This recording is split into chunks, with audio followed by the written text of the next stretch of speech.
Hi everyone, welcome to Atp Live on Instagram with Dr. Gbemisola and Vera James.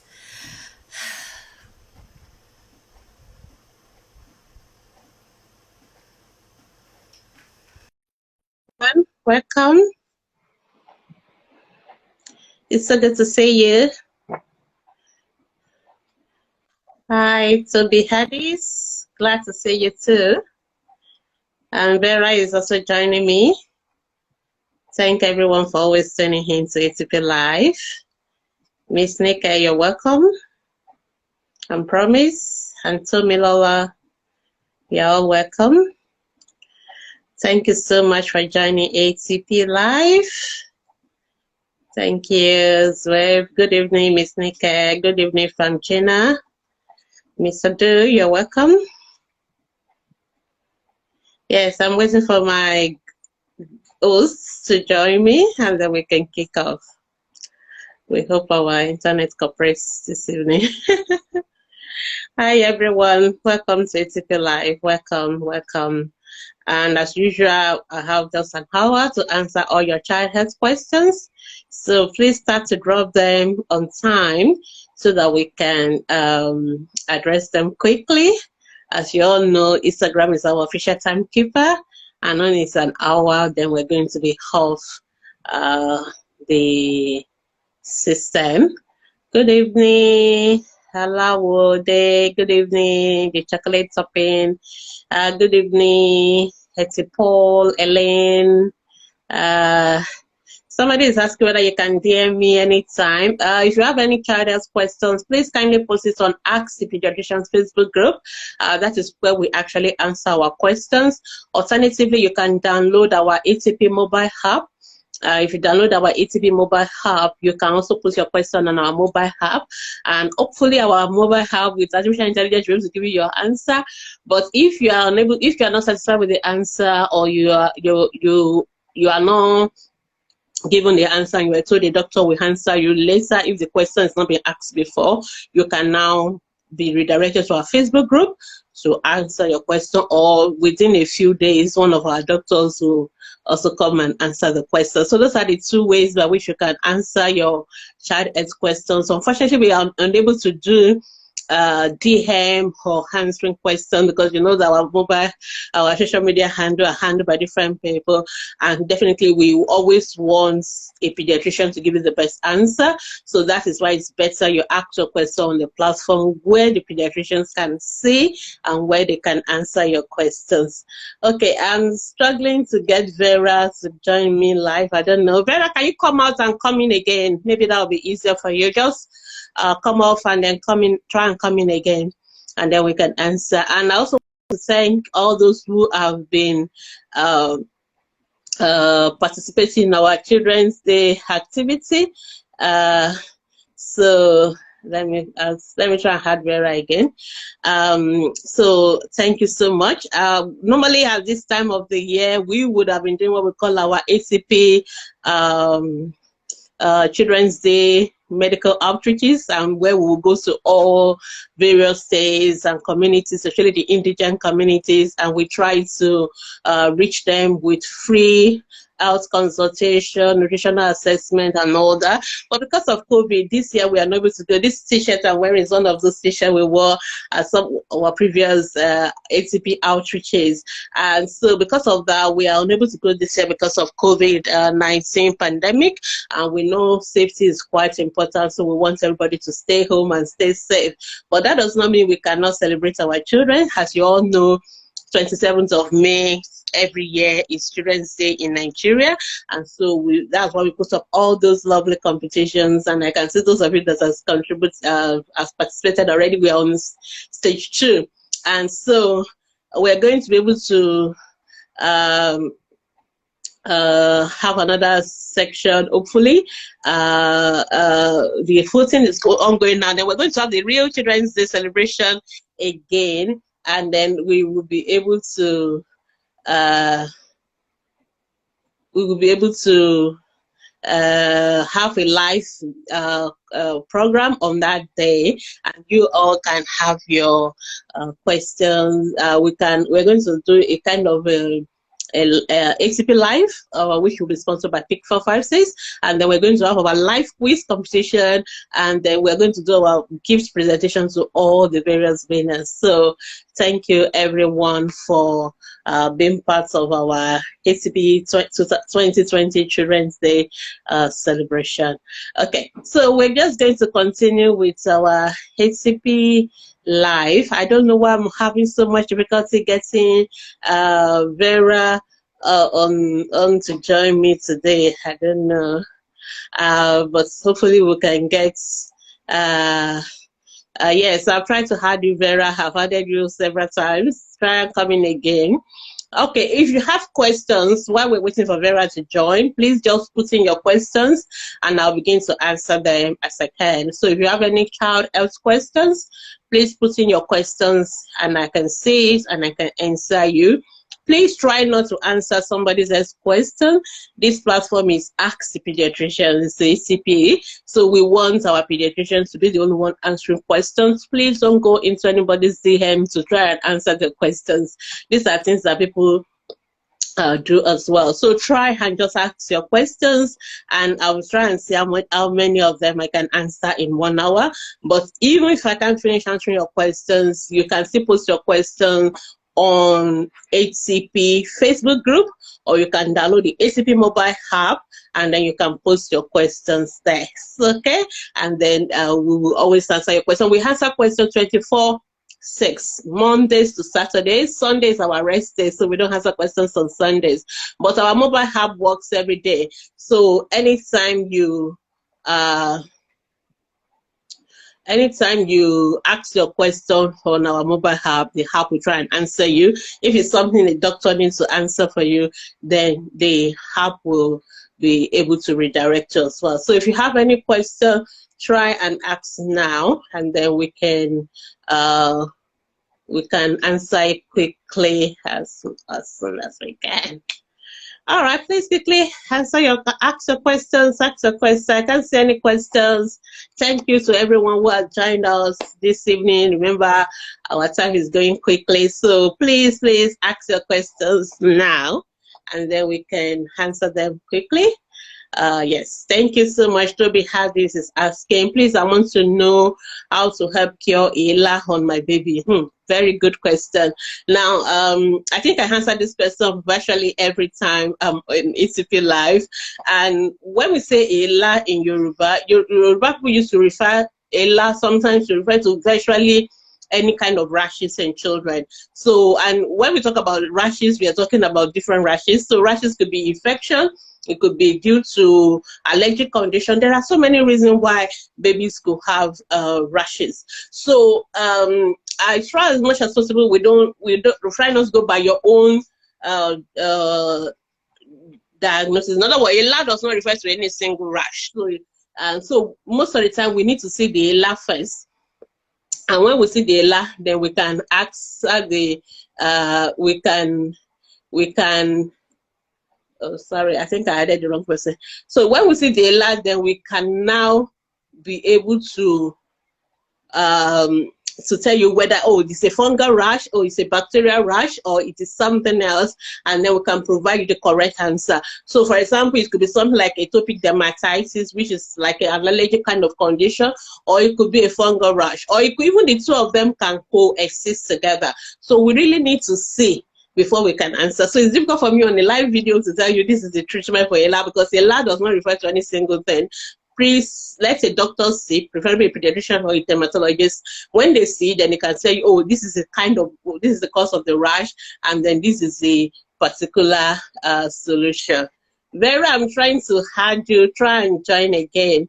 Thank you so much for that. So somebody is asking about cradle cap, that's Tipama. And cradle cap is one of those baby things. It's another word, they have what we call seborrheic dermatitis. It's a form of condition that happens on the baby's head, and they have a lot of scaling of their scalp.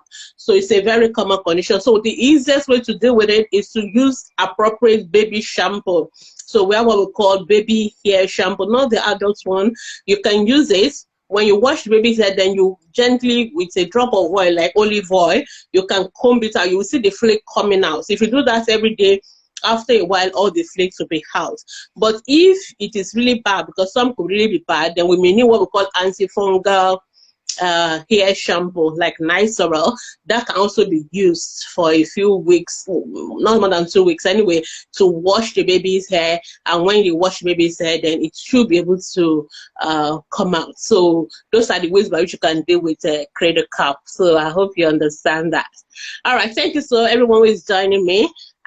Somebody is asking, Dizen Log, I'm so sure I got your name correctly. Okay, what can I use Agnesia for baby's itch rashes and it turned his skin really dry, so I have to stop. Now the skin is raw, pills, so what's the right remedy? Now I have a feeling that what you are dealing with is not itch rashes. So a lot of mothers, you know, this is also like almost a continuation of Toby's question.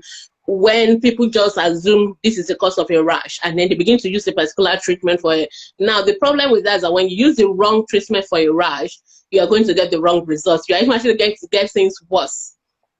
So that is why and mothers tend to assume it's either itch rash or something else. So those are the common type of rashes mothers always assume. So don't assume itch rashes. If your baby's skin is dry, it's rough, sounds like a child who may be having what we call atopic dermatitis.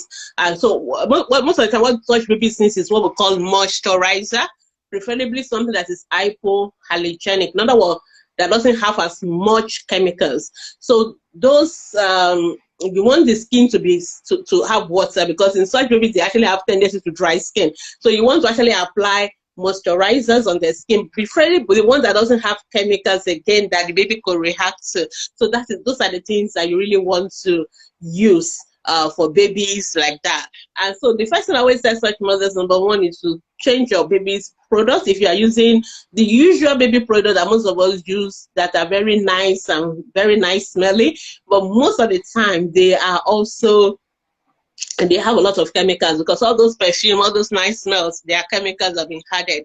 And baby skins are sometimes very, very sensitive. So some of those chemicals tend to make them to come up with rashes or reactions. And then that's when you begin to see all sorts of things. So we try to use natural products like the shea butter, like olive oil, like Vaseline without perfume, you know, like Zebame product. Those are the kind of things you can use on your baby skin, and use it, including the soap as well.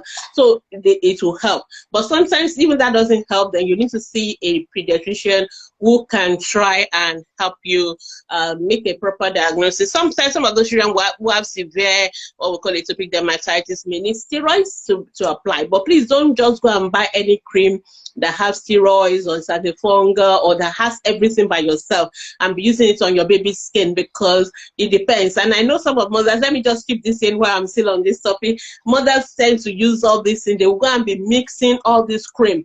I don't want to mention products name, but you know what I'm talking about. All those products that you people will be mixing into your normal baby cream. Please, it's a very dangerous practice. Some of those products contain chemicals, they contain steroids. Steroids are not something that doctors just use anyhow. They have long-term side effects on your baby because they are absorbed into the blood and they can cause a lot of issues. So please don't add all those drugs. They are drugs, even though they are creams, but they are medications, and by virtue of every medication must be prescribed by your doctors. If you use them on your baby's cream and start using them continuously, you are actually putting your baby at risk. So it's something that you need to really stay away from. Thank you very much. All right. Famgina is saying, please, doc, my baby just turned 5 months on the 8th of this month and is weighing 11 kilos. Oh, that's good.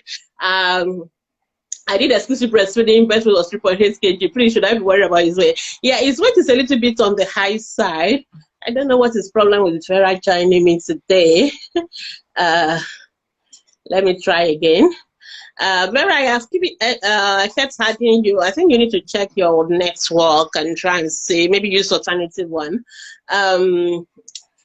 So back to Vamgina. So your baby is a little bit on the high side, but we know that as babies begin to move and they begin to run around, their weight tends to drop.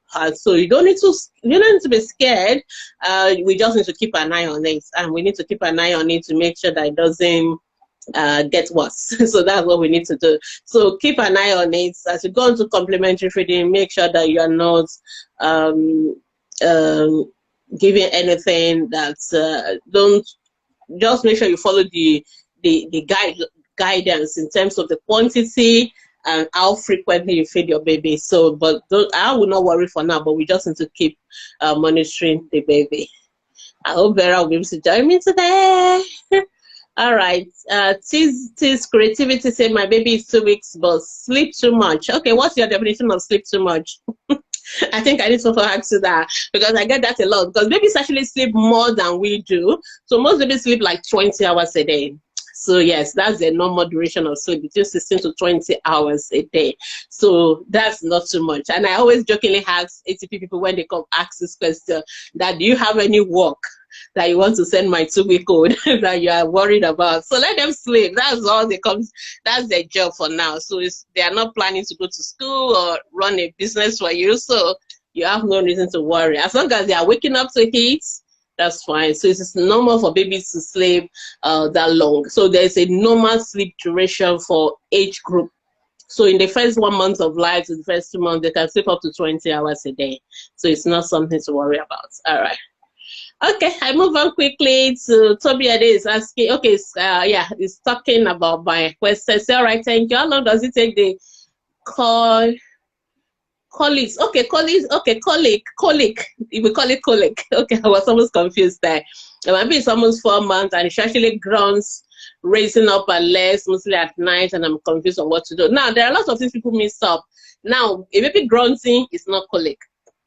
And a baby raising up her leg is not colic. So sometimes these things look alike, but they are not necessarily look alike. Baby colic is defined as baby crying, or they cry and you can't even really know why they're crying. Some people say like they cry for 3 hours for 3 days, for 3 weeks. So there's a lot of threes there. But basically, it's usually babies crying, and most of the time we don't really know. We think there's a lot of maybe gas in the tummy and all that. So some babies can have it worse than the other. Most time babies, when they're passing stool or doing all those things, sometimes they make a lot of grunting sounds. There's actually nothing wrong with them. Some babies are very sensitive to their body. So any little movements, anything going through their tummy, they feel it. They feel the gas. They feel it stool. Everything passing through. And so they may make those sounds or they may raise up the leg, but doesn't mean there's anything wrong with them. So you don't need to worry about that. So, and I know most mothers are worried, oh, this baby is grunting, there must be something wrong. There's really nothing wrong with that. So, but colic, usually by 3 months, most people will stop having colic. Of course, some babies may have a little bit longer, but averagely by 3-4 months, colic should stop. But it's not every grunting, it's not every raising up of the leg that is colic. I hope that's answer your question. Miss Nika is asking, aside sebame, what can I use for atopic dermatitis, and can I also use pseudo cream for hair? I was told there are fake sebame. Well, I guess it's someone who will have to answer that question. But there are, like I mentioned it already, there are natural products. You can use your normal uri, that's shea butter, coconut oil, olive oil, Vaseline, without perfume. Those are all products that you can also use for your baby's skin. However, if your baby has a very severe atopic dermatitis, then you need to see your doctor, preferably your pediatrician or your dermatologist, because they may need to put the baby on steroids for a short period of time if it's really that bad. So some babies really have very bad atopic dermatitis, and it's so hard for us to be able to just, it may not go away so quickly. So for such babies, definitely there's a need for more intervention. So we recommend a pediatrician or a dermatologist for such babies. All right. Miss Nika said I use Amino Baby Secret. I'm not really sure what these babies, the names of these products had. I'm not, there are so many of them in the market. But what I will advise is that look, usually some of those products, they will write dermatologically tested. They will write hypoallergenic on them. They will list what chemicals are in them. So you need to, those are the things you should read on the product. It doesn't matter their names. There are lots of them. But the most important thing is that you read. Is it dermatologically tested? Is it for pediatrics? Is it hypoallergenic? Those are the kind of information that you need to use. And like I said, you can use even natural products. We just want to stay away from chemicals and things like that. And of course, that's moisturizer. When we talk about moisturizer, you have to use them several times in a day. You know, it's not like use them in the morning and that's it. So you have to keep on applying it, because most of such babies have tendency to dry skin. So you want to make sure that the skin is always moist all the time, even just ordinary water. And don't dry their skin with your towel. Most times you just pat them. You pat them dry and all that. So most of the stuff we've taken them as group discussion. If you join our Facebook group and you just ask, I want to read about atopic dermatitis, so we have topics. Just go to atopic dermatitis. You can read the group discussion on atopic dermatitis taken by the dermatologist, and you'll be able to get more information. I'm so sorry I couldn't get Vera to join me today. Vera, try again. I've kept hiding you, but I think your network is not hiding you up. Okay, Pama, sorry if I didn't pronounce the name very well. Do babies really need multivitamins? My 4-month-old is on misfeeding, and I'm not aware if you introduce multivitamins. So the answer is really no. Depends. So so we have to qualify that. So babies on exclusive breastfeeding, in a mom who is taking lots of multivitamins herself, ideally as a breastfeeding mother, the same multivitamins you were taking when you were pregnant, you should be taking it when you are breastfeeding. So most of those vitamins are passed by your breast milk to your baby. So your baby may not need vitamin drops. But if you are not sure, or you live in countries, for example, those who live in the UK where there's little or no sunlight and they are not producing their own vitamin D, so they always want to give their baby vitamin D drops, things like that. So you can you can give. But if you are not sure that you yourself are taking multivitamins, then you want to give to your baby. And also some of you that are using misfeeding, the formula, some of them also they already fortified them with vitamins, so you may want to check on that formula as well. What are the vitamins inside? If they already have vitamins, then you don't really need to give additional multivitamin, but you don't lose anything anyway giving the multivitamins. All right, thank you to everyone who is joining me. Vera, I have added you several times. It's always saying waiting for you to join me, so I think there's a problem. I'm just trying again and again. Okay, I've added you again, Vera. Try and say. I kept adding you each time you sent me a request, but I don't know what is happening to the internet today. We're sorry for that. I hope you can join me. Okay, Adamuzie say my 13-month-old baby always have rashes on her face right from 7 months, and I'll always apply from back A, and it goes immediately, but after some days we'll see appear again. What could be the cause? I am strongly suspecting your baby may have atopic dermatitis. It's one of the causes of recurrent skin rashes, and Fombate is not the treatment. It's not the treatment for that. So please stop using it. Fombate also contains steroids, so maybe the steroids part of it is helping a little bit, but it's not something we want you to be using for a very, very long time. So please stop and see a dermatologist. Let them properly evaluate your baby. Then we may need to look at what products are using on your baby's skin. Are there things that your baby is allergic to that you need to stop? These are things we may need to evaluate, and that's why it's better you first see your dermatologist first. All right, thank you so much for all those who are still joining us. Is probiotic supplement good for kids? Probiotics, just before I explain, probiotics are like what we call good bacteria. So everybody we have in our body, in our tummy, even though it may surprise most of you, but we actually have bacteria that are in our skin, on our skin, and in our GIT, the inside our tummy, the stomach, and the intestines.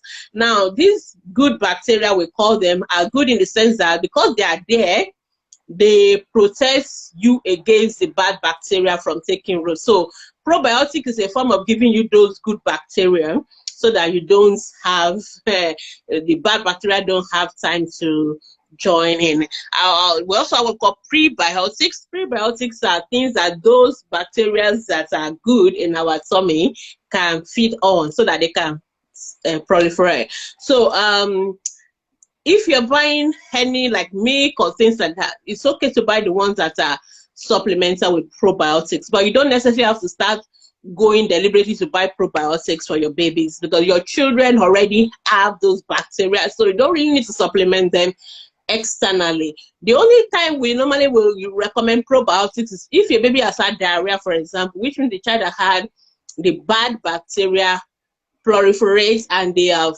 you know, been shed away. So both the bad and the good bacteria has been passed away in the stool, and then you want the good bacteria to quickly come up again so that the bad bacteria don't have opportunity to grow. Then that is when you can now give probiotics, but it's not something you really need to be taking as regular supplements. And also, just to say, this is one of the reasons why you also should not be using antibacterial soap to bath for children. Use your normal soap, because the antibacterial soap tends to kill off the good bacteria on your skin, and the good bacteria on your skin actually protect your skin from the bad bacteria. If you ask the dermatologists, they will tell you that the only time we use antibacterial is maybe a child has infection, so there are already bad bacteria on the skin and we want to clear it off, but it's not something that you want to be using like everyday affair. I hope that is clear. Thank you. And Promise is asking, my child has been coughing for the past 3 months. Wow, especially at night. Okay, please, again, when you're asking me questions, please, when you say my baby, I want to know the age of your baby. I know some of you, you're 18-year-olds, I see babies to you. So for me, I really need to know the age, because as I always tell you guys, we do take care of children from 0 to 18 months. So which means that this is a huge range. So just saying my baby has not really helped a pediatrician.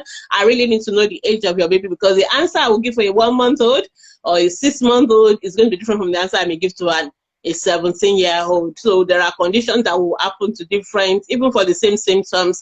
These are the kind of condition we have in this age group, and these are the ones we have in the other age group. So please, whenever you're asking me a question, please always tell me the age of your baby so that I can be more specific with my answer.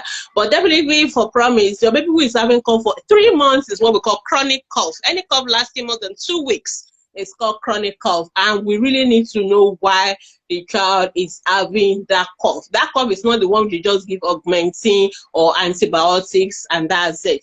You need to know, and I will tell you the common things that will cause. Let me see whether we can have Vera again. Waiting for you, Vera, to join us. So the common things that will cause cough in that age group, we will talk about what we call bronchial asthma. You didn't tell me the age of your baby. That's why I really need to know the age of your baby.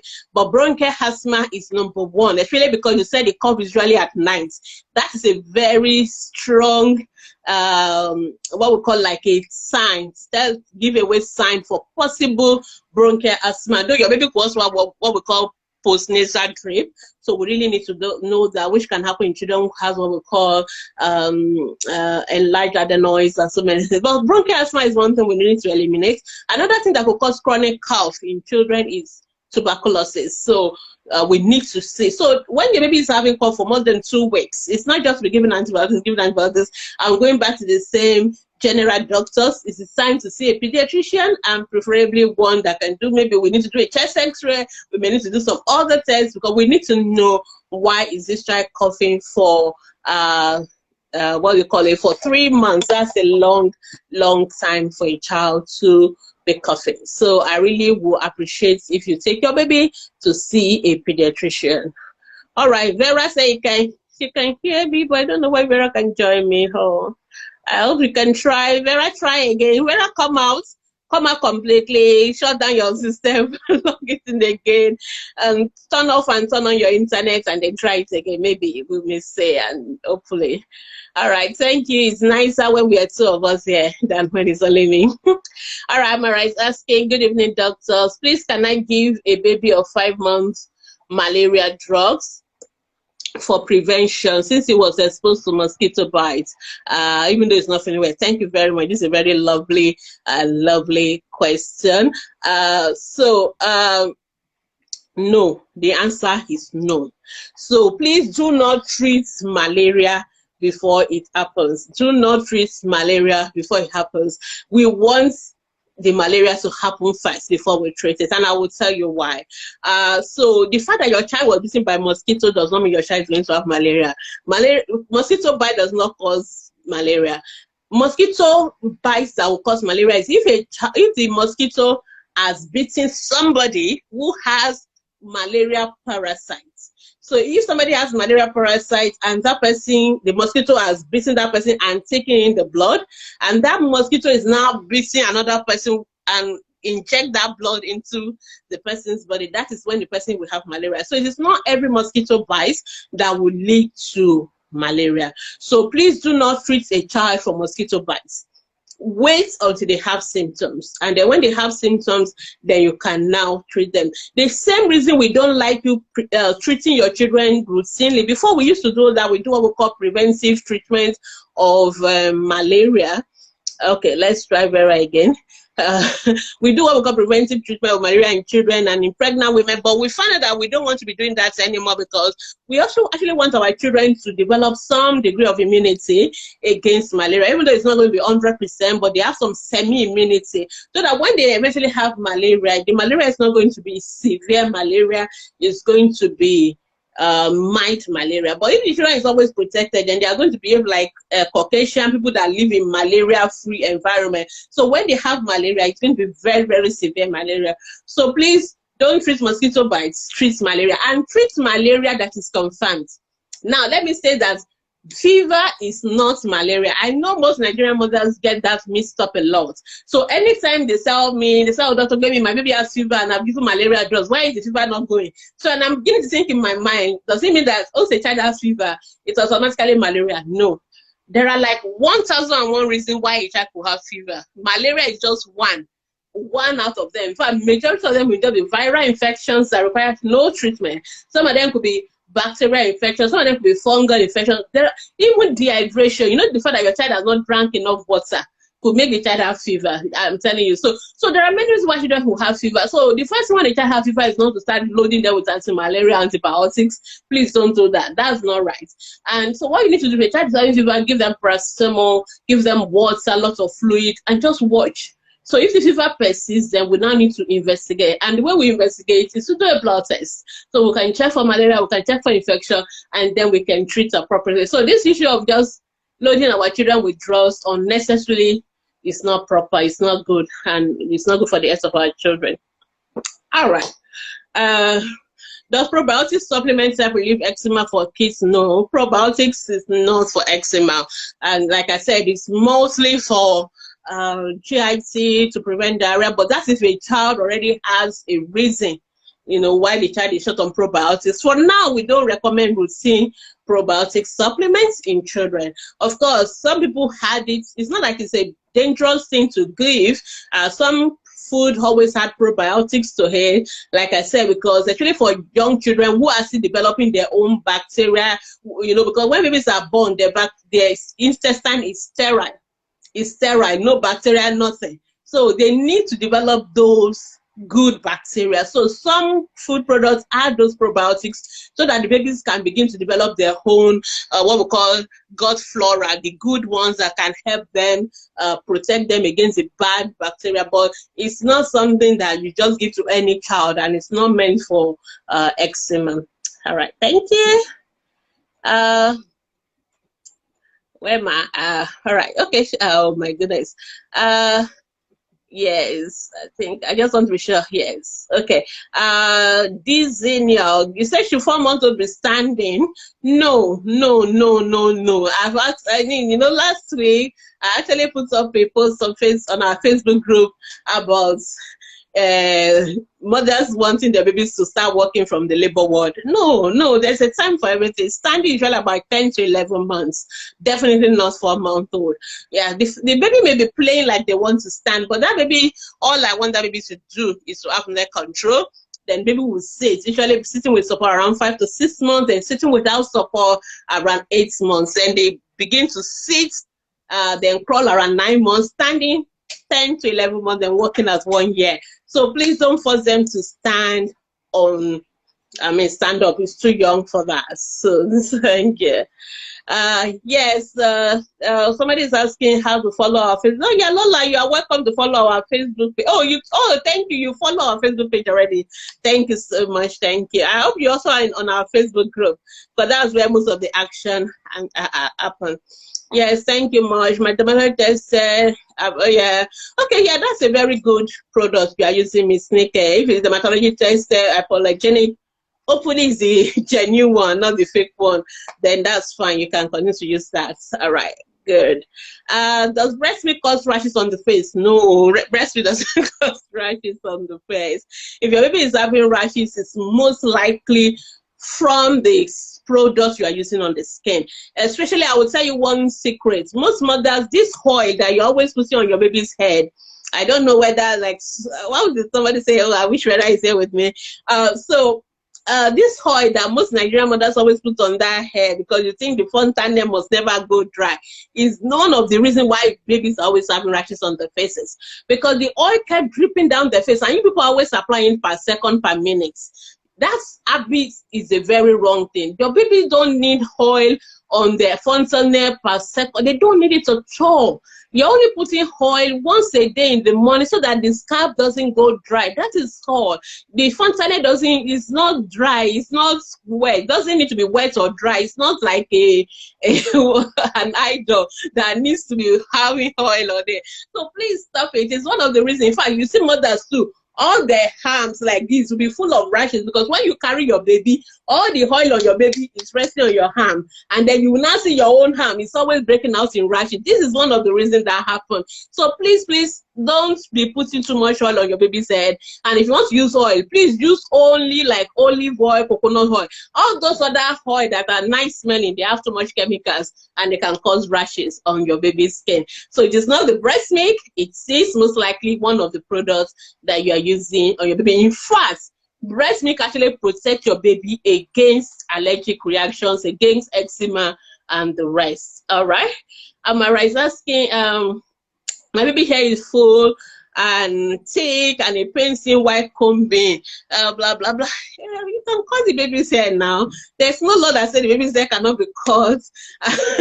I know what you're going through, because my last baby was like that. He had this very lovely afro hair, and I just love to see the hair, and I don't want to cut it. So, but what I was using what we call the rectangular is like some kind of product you use on the baby. It's make it easier for you to comb it.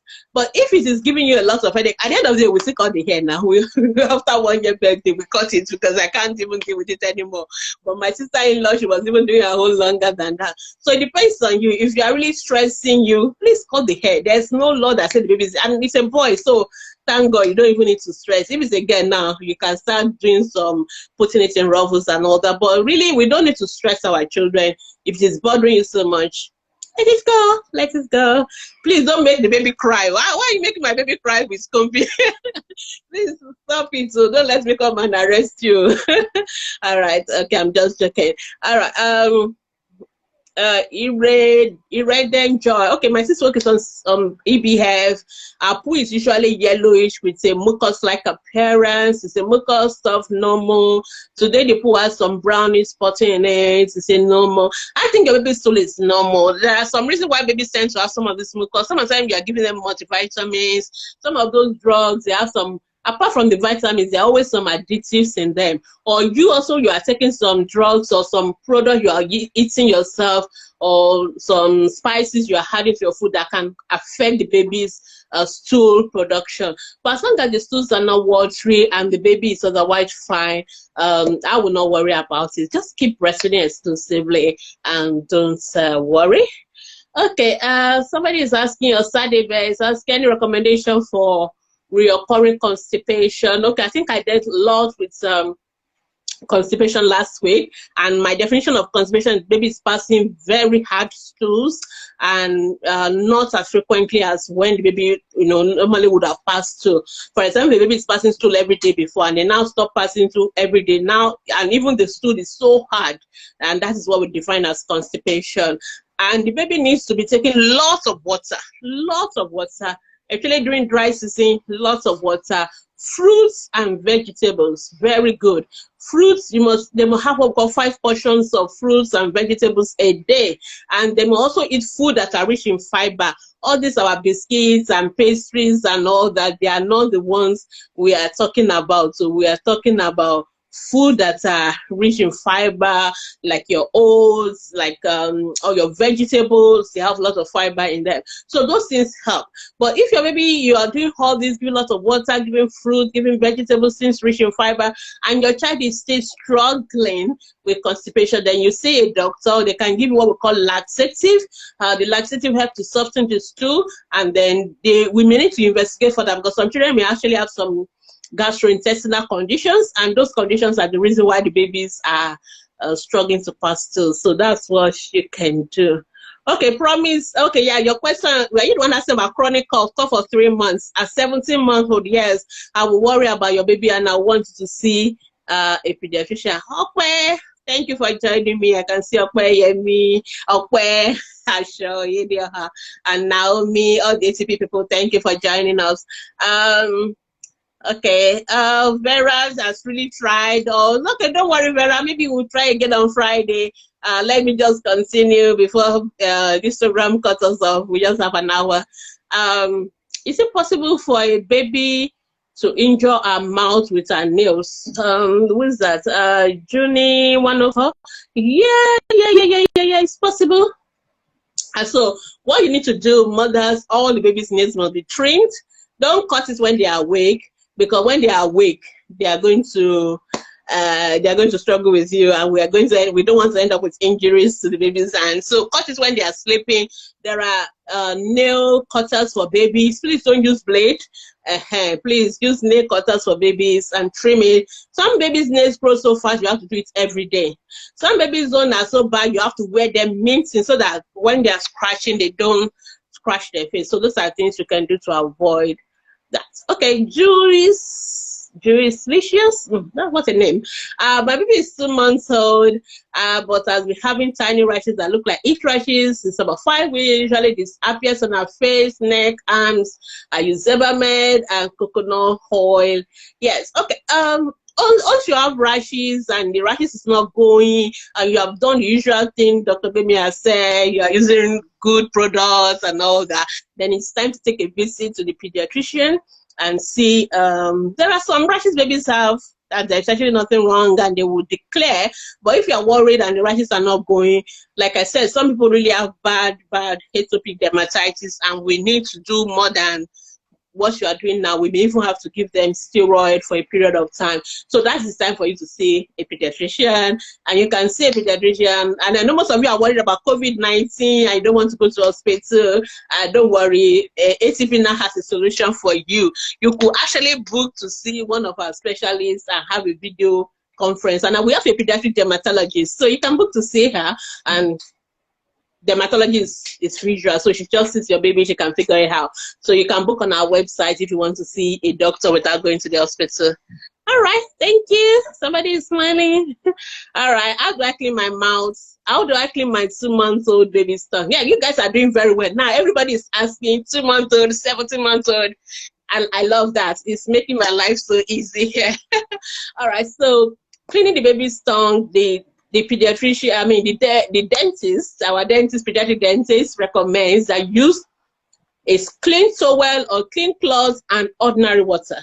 That is all. Just clean the tongue. You can do it every day. You can do it as necessary, like when the tongue is becoming coated with breast milk. Please don't use glycerin. You know, I like to go overboard. I like to go beyond what people ask, because I know what you also don't ask me. Please don't use glycerin. Don't use any of those things. The dentist said no. Ordinary water and a clean cloth. Make sure that cloth is dedicated for just cleaning the baby's mouth. Of course, you wash it properly, and then you use it, and then you wash it immediately. That's all your baby needs. And immediately the baby brings out the first tooth, even if it's one tooth, then you switch to toothpaste and toothbrush, because that's another question people ask me. How long should I keep using cotton wool? And no, don't use cotton wool and toothpaste. There are very fancy toothbrushes for babies. You know, you can put your finger in it, and then you just let the baby. And it's just a 2-minute brushing. It's not like you have to scrub out the whole mouth.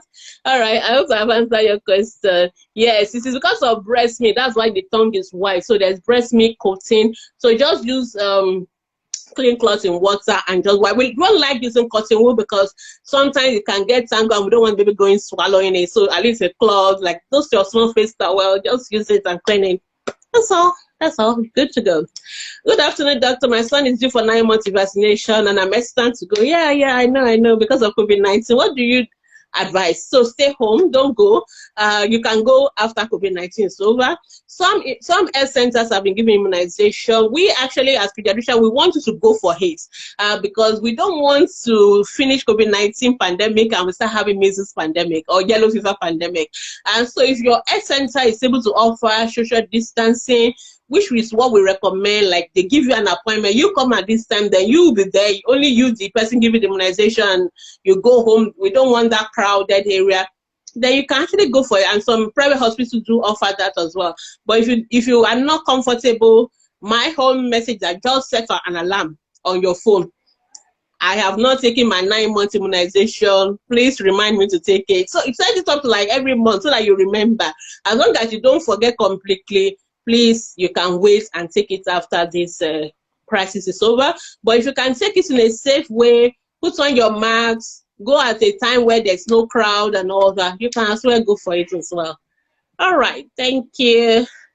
Thank you, everyone joining me. Thank you. So many people can mention your names. Thank you. Okay, somebody is asking, I think it's Amara King. Samara, you have so many questions today. Okay, yes, you want to, oh, lovely. You can watch the videos. If you go to on our Instagram page, just go to our Instagram TV channel, IGTV. All these videos are saved. They are luckily saved by Instagram, and you can watch everything from the beginning. Even you can watch episode 1, you can watch episode 2, you can watch all our videos on Instagram on our page.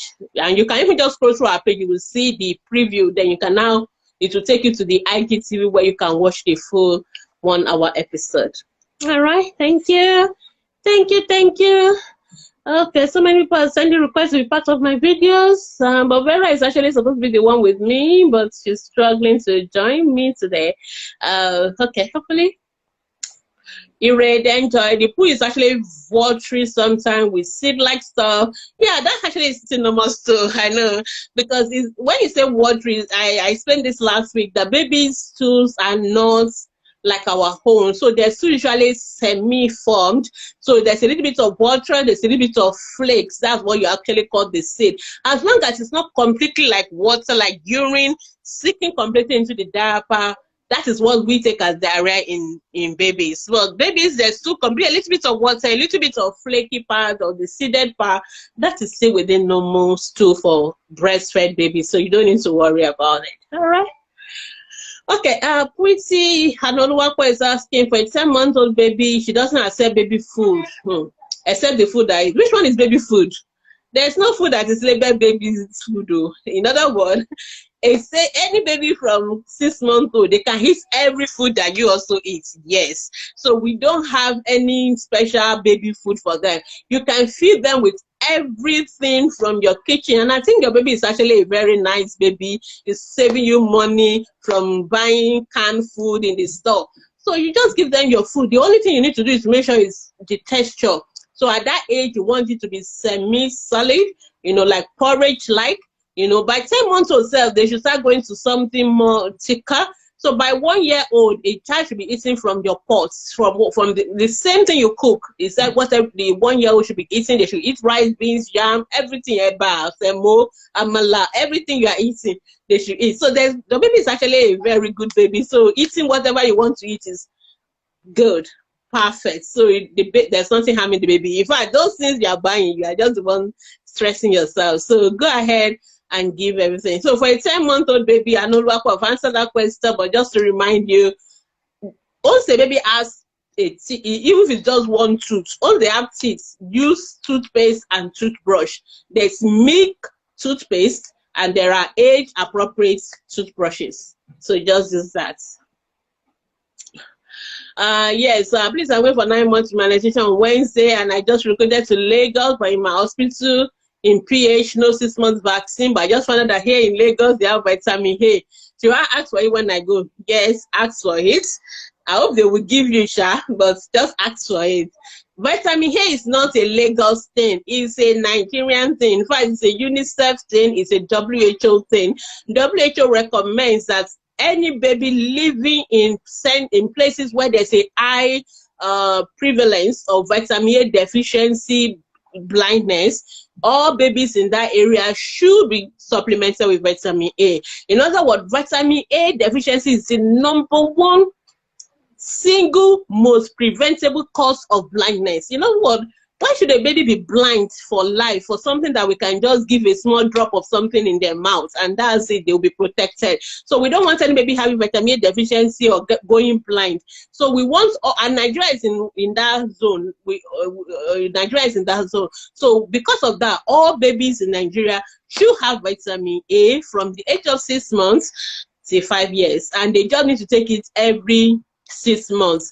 Below 1 year, they take 100,000 units or a blue capsule of vitamin A. After 1 year, they take 200,000 units of the red capsule of vitamin A. So they can give. I know some center, because there's a time we're running into the we don't have enough of those vitamins. So some people were given 9 months and they're trying to change it. But for now, what WHO recommends, what I'm going to tell you, is that you give your babies vitamin A. But some people are living in affluent areas. You are giving all those food that's already been fortified with vitamin A. If you think your baby is getting enough vitamin A from all those things, then you don't really need to give vitamin A anymore. But I personally, as a pediatrician, recommend that all children in Nigeria should still be given vitamin A. And it's once every 6 months. It's not every day. So your baby can still take it at 9 months, and then you will just be doing your own every 6 months from after that. So it's fine. You can ask them for it. So it's good that you relocated to Lagos. Which one is dental wipes? Well, if they are called dental wipes, it's fine. You can use it. But what we recommend is just cloths and water. I think you're asking me questions about cleaning the baby's mouth. See, there are a lot of things that people that are making babies product like to do because they want to sell the product. But most of them are highly unnecessary. Ordinary clothes and water will do. But if you want to be fancy, you can buy dental wipes. But doesn't mean that those who are using clothes are worse. So it's fine. I'm okay with that. All right. Sorry, I can't see my questions again. Oh, where am I? Yeah, okay, I think I've answered that. Sorry, Vera would have been helping me now. I'm missing her so much. Okay, yes. So based on your comments, using toothbrush to because the first tooth, the midwife told me that toothbrush should not be. Please. When you are listening to comments, when you are listening to instructions, you need to weigh who is giving you that information. What is the quality of the person giving you information? And I'm saying this with all sense of responsibility. If a dentist is telling you something, a midwife cannot tell you otherwise, because the dentist is the person who is going to see your baby for their teeth problem, not the midwife. So a dentist has said this is what they recommend, and I can bring Dr. Buki to come and tell you herself. So this is a pediatric dentist in the teaching hospital. So this is what they recommend. The same way somebody was telling me on my page this morning that, oh, my doctor said ampiclox reduce bilirubin. That is not true. And I am, as a pediatrician, I can tell you that ampiclox is not necessary for newborn babies. So I know some of our doctors, we are not all on the same level, but there are also levels as well. So a pediatrician telling you something about a child is definitely more superior than an ordinary doctor telling you something about on that same topic as well.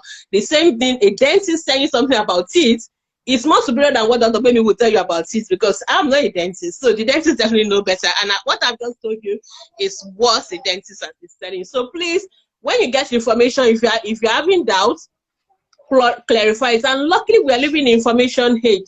So you can go online and search. Just search, ask other people and know what they are saying to. At least so you can double confirm. I'm not saying you should take everything I say word for word.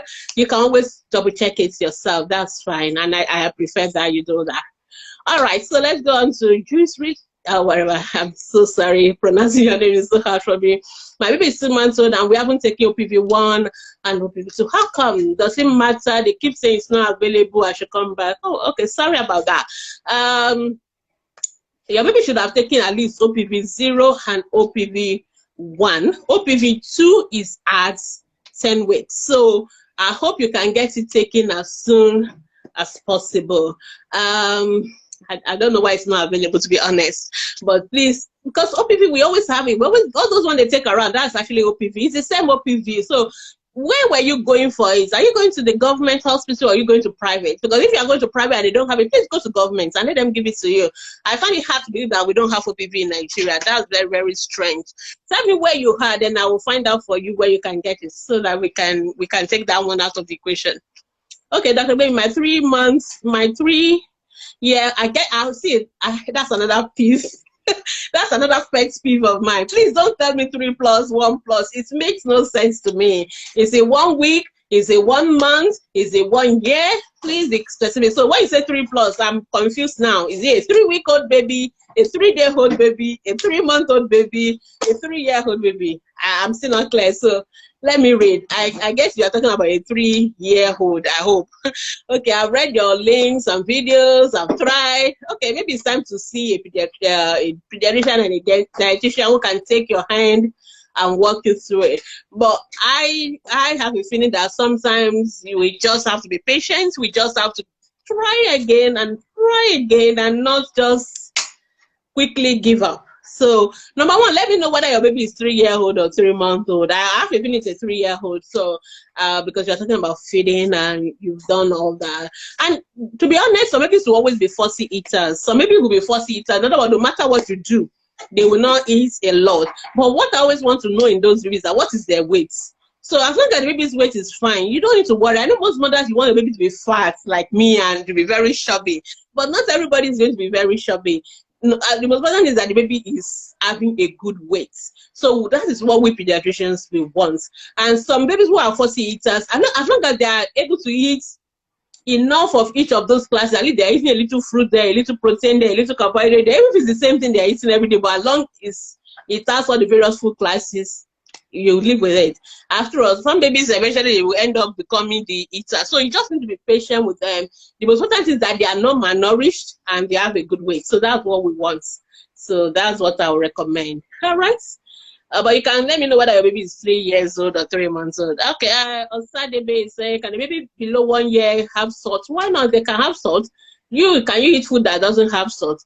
The moderation, quantity is what matters. You don't have to load the food. And remember that some food already have salt. And most of these things we give our babies, like all these biscuits and all that, they are all loaded. All these pastries, they're all loaded with salt. So I want you to develop the habits of consciously reading the nutritional information on your baby's food. So just a little bit of salt to taste the food is fine. It doesn't mean, and this is one of the reasons why some babies don't eat. Because if you tell them, you give them food, no salt, no sugar, because you are trying to make them healthy, then they're not going to eat at all. So try and just make sure that it's not too much, or that they are not taking too much of everything, but a little to sweeten the food is fine, please. It's fine. Thank you, Miss Joseph. Well done, doctor. Thank you. Pretty Anuluakpo, is powder good for 10-month-old baby? We don't recommend routine use of powder. In other words, you don't necessarily have to apply powder to the skin, especially for babies that have dry skin. When you put powder, then you're going to make their skin even drier, and that's going to worsen things for them. So, but if your baby have itch, rashes, and all that, then of course you can use powder that doesn't have too much chemicals. You know what I mean? Okay, Slim Cutie said, my baby, 1 year, 6 month old, take her immunization when she's 2 years old because of, yes. If your baby is going to miss immunization because of the pandemic, no problem. But please don't forget, put an alarm on your phone, because I know that some of you are going to forget, and then later, I didn't take the immunization. No, it's COVID-19. Please put an alarm on your phone so that you will not forget. Okay, Vera is saying she's missing me too. I'm missing you, Vera. I really wish you were here and helping with all this testing. All right, Miss Nika. Oh, yeah. Thank you, Miss Nika. That's my job. Beam say, I have 14-year-old with clitoral cysts. What's your advice? I think you should see I think I would say just see a gynecologist or a pediatric endocrinologist. We need to see it. We need to examine the child. We need to know whether it's something that will resolve or whether it's something that will need surgery.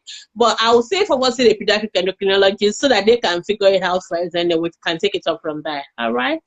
I've been going to the government hospital in Ogun State. Okay, hey, you're in Ogun State. Okay, I will ask Dr. Lolade why Ogun State doesn't have OPV and all that. I will ask him. I know the SSA to the government on health issues, so I will ask him.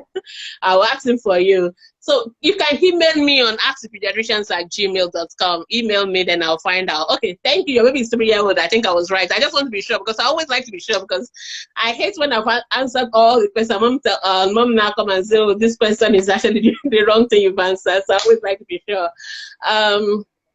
Okay, Obiageli, I guess, is asking, we have a 7-year-old pretty girl living with cerebral palsy. Okay, she's been having seizures